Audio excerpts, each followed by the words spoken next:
Everybody's going crazy about you, baby. Crazy about you, baby. See, I'm just free and school. That's the way it should be. You're good night.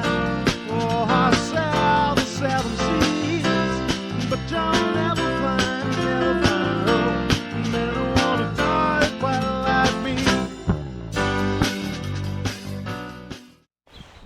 Hi all. I'm in Westbury upon Severn today for lunch. Interesting place, Westbury.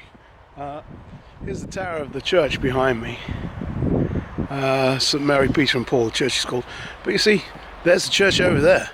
Here's the tower, there's the church. It's quite unusual to find the church separate.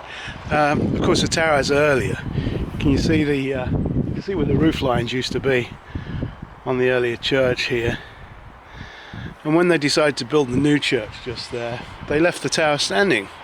Save them building another one, I presume. But it's an interesting place for a number of reasons. Westbury was a royalist stronghold during the English Civil War. There had been a couple of garrisons of parliamentarian troops here, but the local commander had sold them to the royalists, which seems a strange thing to do, doesn't it? But it just shows you really, during the period, a lot of normal folks' hearts probably weren't in the battle really. A lot of the main troops, they'd been forced to fight one side or the other and didn't really have an opinion of their own. They just wanted to be out of it really. So, it's a couple of the garrisons got sold to the royalist side and nobody thought much of it. But what makes this place even more interesting though, this was a royalist stronghold as I said, but just up the road there to the east of here is Gloucester, which was a parliamentarian stronghold.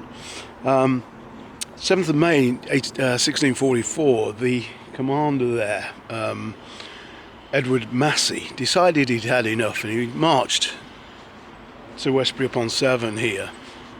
Decided he was going to try and finish off these royalists who were being a nuisance to him. Just behind the wall there used to be the manor house. Now the royalists also used the manor house as a stronghold as well as the church here. And when Massey got here with his troops, they were able to take the manor house and then very quickly they took the tower as well. But the royalists ended up in the church. You can imagine it's quite close fighting there. I mean, there's not much distance between the two. But one of the really interesting things about the tower is if you look close enough, there's cannonball damage to the south side of it, which is rather interesting. I love to find stuff like that. I'll just show you. Here we are. Some of these indentations here. This one here, here, and further higher up. There's quite a lot of damage there from cannonball shot, which presumably came from over there, I presume, either side of the church. Anyhow, here we were, the parliamentarians in the tower, royalists in the church. And what happened, luckily the vicar here watched the whole thing occur and he wrote down what happened. And the parliamentarians managed to get ladders up to the windows of the church and throw in granados, which was an early form of grenade, literally an exploding ball. And it forced the royalists out and the parliamentarians took the church and the whole of this area.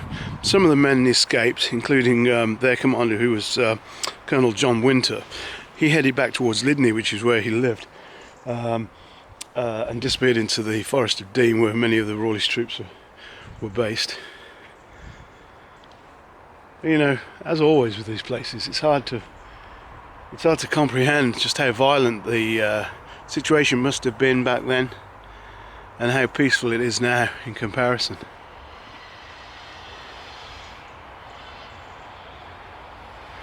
Interesting place, Westbury.